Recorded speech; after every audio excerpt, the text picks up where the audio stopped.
मर्दाना कमजोरी के पीछे क्या नफ्सियात है, आपकी क्या राय है इस बारे में? आप 100 मर्दों की भी ताकत ले लें, फिर आप औरत के आगे कमजोर ही हो। आप गूगल सर्च कर लो, आप किसी एक्सपर्ट के पास चले जाओ, मर्दाना कमजोरी जैसी कोई भी टर्म मेडिकल फील्ड में नहीं है। ये यहाँ तो आपके गली मोहल्ले के हकीम ने बनाई है अपना गला चलाने के लिए।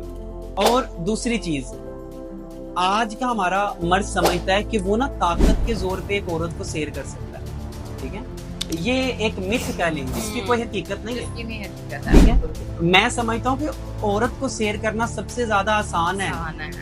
औरत लफ्जों पे मर जाती है, एक गुलाब के फूल पे मर जाती है। औरत जो है आपकी मुस्कुराहट, आपके एहसास पे मर जाती है। बिल्कुल ठीक है, और अगर आप में एहसास, चाहत, ये चीजें नहीं है ना, आप 100 मर्दों की भी ताकत ले लें, फिर आप औरत के आगे कमजोर हैं। लेकिन हकीकत में ये है कि वो औरत होनी चाहिए, हाँ, उसमें हया होनी चाहिए। कुछ ऐसी औरतें भी हैं जो बहुत मटीरियलिस्टिक हैं, जिन्हें सामने वाले के पैसे से, बैंक बैलेंस से, चीज़ों से ज़्यादा फर्क पड़ता है एज कम्पेयर टू इज्जत, मोहब्बत, एहसास, कदर। लेकिन जो असल में औरत है, जिसके अंदर हया है, जिसके अंदर शर्म है, जिसके अंदर अपने आप को संभालने की ताकत है, वो चाहती है कि सामने वाला सिर्फ मुझे एहसास दे, इज्जत दे, एहसास दे, मुझे संभालने वाला हो, मेरा मुहाफिज हो, मुश्किल में मेरा साथ दे, मुझे संभाले, मेरी चीजों को लेके चले, जितनी अपनी कदर करे उतनी मेरी कदर करे। और जिसकी चीजें देख के आपने शादी की है ना, वो अपनी चीजों से ही प्यार करेगा, चीजों से प्यार आपसे मोहब्बत नहीं करेगा। आपकी कदर कर ही नहीं सकता वो बस।